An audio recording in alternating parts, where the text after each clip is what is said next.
राजधानी रांची के हरमू स्थित झारखंड मुक्ति मोर्चा के पार्टी कैंप कार्यालय में एक संवाददाता सम्मेलन का आयोजन किया गया। इसमें पार्टी के केंद्रीय महासचिव ने आगामी 10 जुलाई को होने वाली पूर्वी क्षेत्रीय परिषद की बैठक को लेकर पार्टी का रुख स्पष्ट किया है। संवाददाताओं को संबोधित करते हुए महासचिव ने कहा कि झारखंड मुक्ति मोर्चा की नजरें इस बैठक पर टिकी हैं, क्योंकि ये राज्य के हितों से जुड़े अहम मुद्दों को उठाने का अवसर है। उन्होंने जोर देते हुए कहा कि उड़ीसा, पश्चिम बंगाल और झारखंड जैसे राज्यों से देश को सर्वाधिक खनिज संसाधन प्राप्त होते हैं, लेकिन झारखंड को अब तक उसके हिस्से का विकास और न्याय नहीं मिला है। सुप्रियो भट्टाचार्य ने एचईसी की खराब स्थिति पर भी गहरी चिंता व्यक्त की और केंद्र सरकार पर आरोप लगाया कि उसने इस उद्योग की बदहाली की ओर कोई ध्यान नहीं दिया। उन्होंने कहा कि झारखंड जैसे राज्य के लिए एचईसी का पुनर्जीवन आवश्यक है। केंद्रीय गृह मंत्री अमित शाह पर निशाना साधते हुए महासचिव ने कहा कि गृह मंत्री का दिल इतना बड़ा होना चाहिए कि वह झारखंड को उसका हक दे सके और राज्य के साथ न्याय करा सके। आप सबको मालूम है कि परसों यहाँ पर पूर्वी राज्य परिषद की एक बहुत महत्वपूर्ण बैठक आयोजित होने जा रही है, क्योंकि ये बैठक लगभग 2 महीने पहले ही होना था, लेकिन जो परिस्थितियां बदल गई पहलगाम के बाद, तो उस बैठक को तिथि को आगे बढ़ाया गया और 10 तारीख को ये बैठक होना सुनिश्चित है। उस वक्त भी 10 तारीख का ही था, केवल महीना बदल गया। बहुत बहुत हम लोग स्वागत करते हैं माननीय गृह मंत्री जी का कि पूर्व के जो हमारे 4 राज्य हैं, ये 4 राज्यों की भौगोलिक,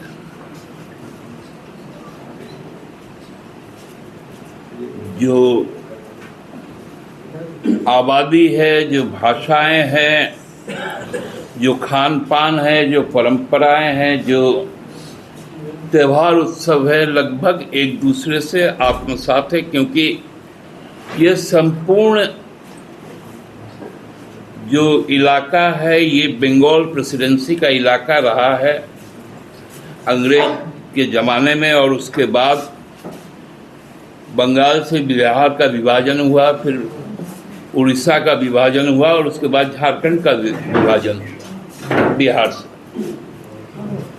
तो ये संपूर्ण इलाके का डेमोग्राफी भी लगभग एक तरह का है, टोपोलॉजी एक तरह का है, वेदर कंडीशंस लगभग एक तरह का है,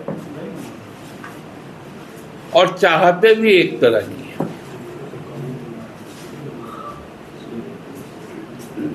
हम 3 राज्य जो हैं, जो उड़ीसा है, जो बंगाल है और जो हमारा झारखंड है, हम देश में लगभग 2/3 से ज़्यादा हम खनिज संपदा देते हैं।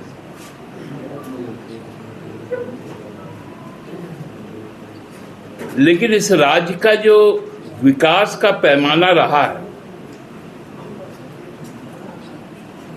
वो विकास का पैमाना उस हद तक नहीं हुआ है जिस हद तक ये होना चाहिए था। और विगत 10 वर्षों में तो इन इलाकों में, हमारे जो पूर्वोत्तर क्षेत्र में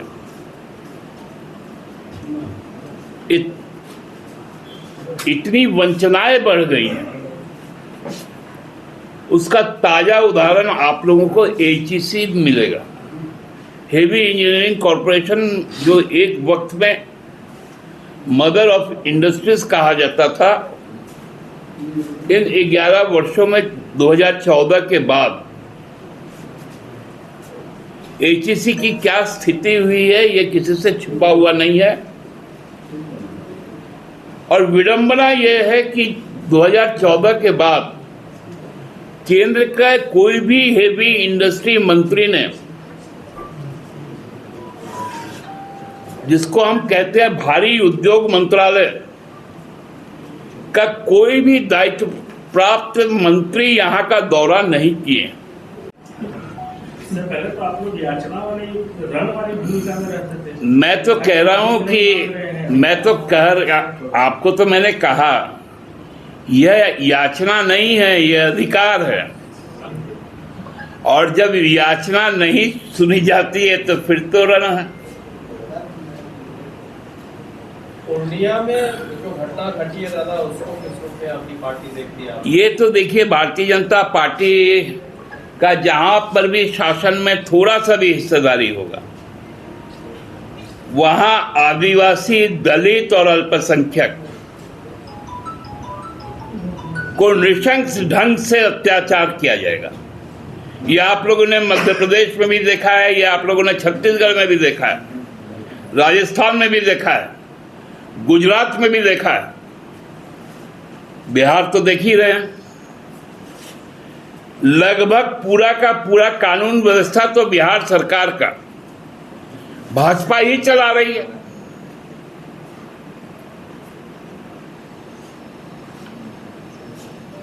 तो इस तरह से भारतीय जनता पार्टी अब इस पे क्या कहेगी?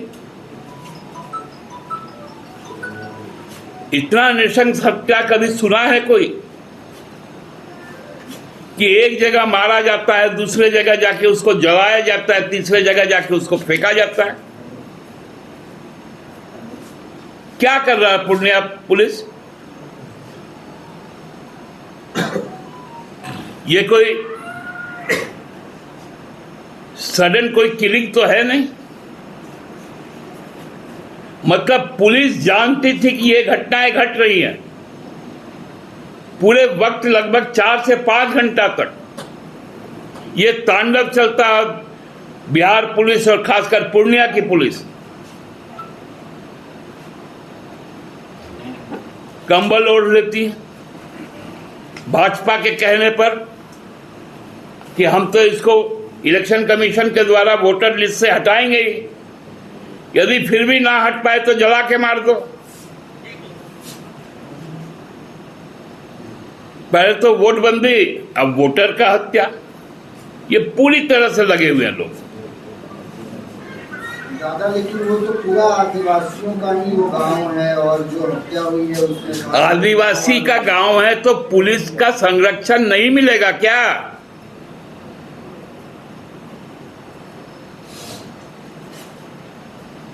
आदिवासी का गांव होना जुर्म है क्या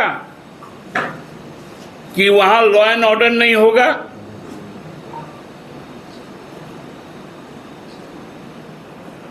बिहार पुलिस का क्या सफाई आया है? मैं क्या कर रहा हूं? ये कोई मतलब पॉइंट ब्लैंक हत्या तो नहीं है। कई घंटों तक पीटा गया, मारा गया, फिर ले जाकर जलाया गया, फिर ले जाकर कहीं डुबाया गया। क्या कर रहा है प्रशासनिक तंत्र? आप लोग कोई डेलीगेशन भेजेंगे? कांग्रेस ने एक डेलीगेशन भेजा। अभी बहुत अर्ली होगा। कांग्रेस गई है, उसका भी आ जाए, क्योंकि उसके बाद हम लोग भी निर्णय लेंगे। दादा, कल बहुत सरकार के पहले 2013 में यूपीए सरकार के समय में अंतिम दौरा हुआ था, उसके बाद से दौरा भी नहीं हुआ और उसके कारण एचईसी की क्या स्थिति है, क्या भूखमरी है वहां, क्या बेहाली है वहां पर, आप सबको मालूम है। मैं इस बात को इसलिए कह रहा हूं कि माननीय गृह मंत्री जब आएंगे, उनके पास सहकारिता मंत्रालय भी है।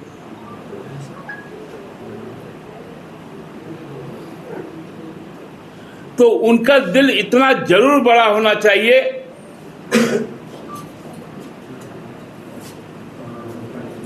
कि हमारे साथ इंसाफ।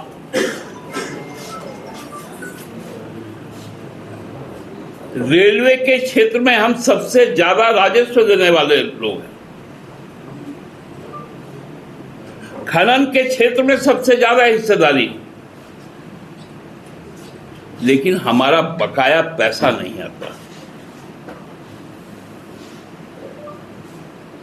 माननीय गृह मंत्री जी, आप पूरे संवेदना के साथ इस बात को यहां पर सुनिश्चित करेंगे कि आप केंद्र सरकार हैं, आप अभिभावक हैं,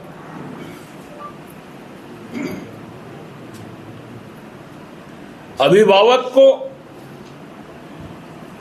यह खास ध्यान रखना पड़ता है जो परिवार का थोड़ा कमजोर बच्चा है,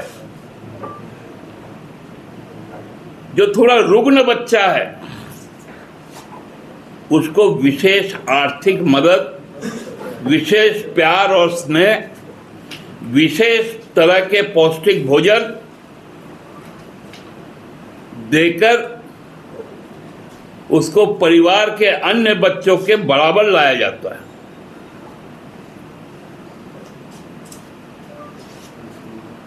इसलिए आपसे हमारी अपेक्षाएं हैं कि हमारे पूर्वोत्तर राज्य के, खासकर झारखंड राज्य को, क्योंकि पिछली बैठक जब उड़ीसा में हुई थी तब उड़ीसा को हजारों करोड़ का सौगात मिला था, कई परियोजनाएं स्वीकृत हुई, हमें उससे कोई नाराजगी नहीं है, केवल हमारी अपेक्षाएं बढ़ जाती हैं क्योंकि हम आयोजक राज्य हैं। माननीय गृह मंत्री जी एक दिन पहले आ रहे हैं, रात भर में यहाँ का आबोहवा में तैर रही हमारे जो मांग है, हमारी जो इच्छाएं हैं, हमारे जो बकाया है, उसका उनको एहसास तो निश्चित होगा और जब सुबह बैठेंगे तो उस पर जरूर फैसला लेंगे।